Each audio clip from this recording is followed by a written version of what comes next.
Subscribe பண்ணாதவங்க subscribe பண்ணுங்க. அப்படியே பக்கத்துல இருக்க பெல் ஐகானையும் பிரஸ் பண்ணுங்க. நம்ம என்ன பார்க்க போறோம் அப்படின்னா, கன்னியா ராசி அஸ்த நட்சத்திரத்துல பிறந்தவங்களுக்கு 2025ஆம் ஆண்டு மே மாத ராசி பலன்களை பத்தி நம்ம தெளிவா பார்க்க போறோம். இந்த மே மாதம் எத்தகைய மாற்றங்கள் தரப்போது, இதெல்லாம் சாதகமான அமைப்புல இருக்கு. அது மட்டும் இல்லாம 2 கிரகங்கள் வலுவான ஒரு தன்மையில நன்மை செய்ய கடமைப்பட்டிருக்கு. அது என்ன ஏதுன்னு சொல்லிட்டு தெளிவா பார்க்கலாம் வாங்க. கன்னியா ராசியில அதிபதி யாருன்னு பார்த்தீங்கன்னா புதன். கன்னியா ராசியில அஸ்த நட்சத்திரம் 2வது நட்சத்திரமா வரும். அதோட அதிபதி யாருன்னு பார்த்தீங்கன்னா சந்திரன். சரிங்களா? இதுல அஷ்டத்துல பிறந்தவங்களுக்கு இந்த காலகட்டங்கள் எப்படி இருக்கு? அதாவது ராசிக்கு 7ஆம் இடத்துல உச்சம் பெற்ற சுக்கிரனோட சனி சேர்ந்திருக்காரு. இந்த மாசியம் முதல் பகுதியை பொறுத்த வரைக்கும் உங்களுக்கு சுமார் அப்படின்னு நான் சொல்லுவாங்க. சரிங்களா? காரணம், ராசிக்கு 7ஆம் இடத்துல சனியும் சுக்கிரனும் ராகுவும் சேர்ந்திருப்பாங்க. அதே மாதிரி ராசிக்கு 8ஆம் இடத்துல சூரியனும் புதனும் சேர்ந்திருப்பாங்க. இந்த இடத்துல 8ஆம் இடத்துல சூரியன் உச்சம். பொதுவாக கன்னி லக்னத்துல பிறந்தவங்களுக்கு 8ஆம் இடத்துல சூரியன் வந்து உச்சம் ஆகக்கூடாதுங்க. கன்னியா ராசியில பிறந்தவங்களுக்கு அது பொருந்தும். அதே மாதிரி ராசிக்கு 7ஆம் இடத்துல கலத்திரஸ்தானத்துல ராகு சனி சுக்கரனுடைய ஆதிக்கங்கள் இருக்கிறதும் அந்த அளவுக்கு சிறப்பு கிடையாது. குறிப்பா இந்த மாதத்திய முதல் பகுதியை பொறுத்த வரைக்கும் சரிங்க, கடந்த காலங்களையும் சரிங்க, அந்த கன்னியா ராசியில பிறந்தவங்க குடும்ப வாழ்க்கை அந்த அளவுக்கு சிறப்பா இல்லை அப்படின்னு தான் சொல்லுவாங்க. குடும்பத்துல சின்ன சின்ன கருத்து வேறுபாடுகள் சார்ந்த விஷயங்கள், கணவன் மனைவிக்குள்ள அந்த ஒற்றுமை குறைகின்ற சில விஷயங்கள், இதெல்லாம் கண்டிப்பாக நடந்திருக்கும். அதே மாதிரி நண்பர்களால சில ஏமாற்றங்களையும் கொஞ்சம் பார்த்துருப்பீங்க வாழ்க்கையில் அப்படின்னு சொல்லலாம். அதே மட்டும் இல்லாம வேற்றுமொழி வேற்று மதம் சார்ந்த நபர்களாலையும் சில சாதகமற்ற தன்மைகளை அனுபவிச்சிருப்பீங்க அப்படின்னு சொல்லலாம். அது மட்டும் இல்லாம ராசிக்கு 8ஆம் இடத்துல சூரியன் உச்சமா இருக்கிறது அந்த அளவுக்கு சிறப்பு இல்லை. ஒரு சிலருக்கு ஆரோக்கியம் சார்ந்த வழியில பிரச்சனையும் கொடுத்துருக்கேன். ராசி அதிபதி 8ல மறைஞ்சு அட்டம ஸ்தானத்துல உட்கார்ந்து இருக்கிறது சிறப்பு கிடையாதுங்க. ஆரோக்கியம் சம்பந்தப்பட்ட வழியில சில செலவுகளையும் மருத்துவ விவரங்களையும் கொஞ்சம் கொடுத்துருக்கோம். அது மட்டும் இல்லாம கடந்த காலங்களில் பார்த்தீங்கன்னா நிறைய கன்னியா ராசிகள் கடன் பட்டிருப்பீங்க. நிறைய கடன் சார்ந்த பிரச்சனைகளை சிக்கியிருப்பீங்க. இப்பயும் இருப்பீங்க நிறைய பேர். பொருளாதார ரீதியாக சில நெருக்கடிகள் சார்ந்த விஷயம் கண்டிப்பாக இருந்திருக்கும். சரிங்களா? எவ்வளவுதான் சம்பாதித்தாலும் இன்னொரு பக்கம் வந்து பணம் வந்து விரயமாய் கொண்டிருக்க தன்மைகள் கண்டிப்பாக இருந்திருக்கும். சோ இத்தகைய வழியில சில கஷ்டங்களை கடந்த காலங்களில் நீங்க பார்த்திருப்பீங்க. அதே மாதிரி அதனுடைய தொடர்ச்சியாக இந்த மே மாதத்திய முதல் பகுதியும் இருக்கும்.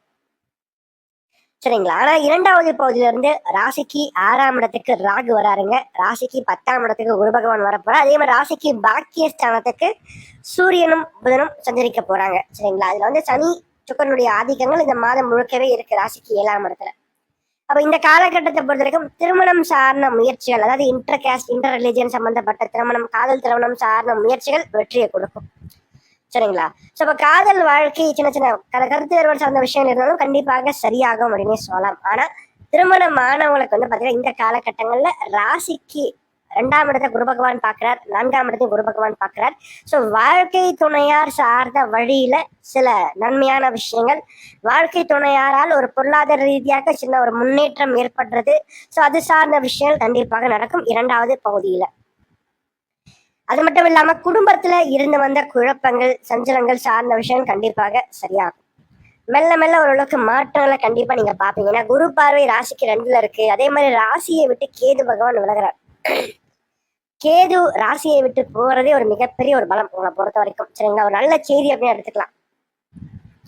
மே மாதம் 18 ராகு கேது பயிற்சி, மே மாதம் 15 வந்து பாத்தீங்கன்னா குரு பயிற்சி. ஸோ ரெண்டுமே வந்து கிட்ட கிட்ட நடக்குது எல்லாமே. ஸோ அப்போ இந்த குரு பயிற்சியும் சரி ராகு கேது பயிற்சியும் சரி உங்களுக்கு ஃபேவரா தான் இருக்கும் உங்களை பொறுத்த வரைக்கும். 6ஆம் இடத்தை உபதேசத்துக்கு ராகு வர்றது நிச்சயமாக வாழ்க்கையில கடன் பிரச்சனைகள் வந்து வெளியே வர வைக்கும். சரிங்களா? பொருளாதார ரீதியாக இருந்தவங்க தேவையற்ற வீண் செலவுகள் விரயங்களை கண்டிப்பாக குறைக்கும்.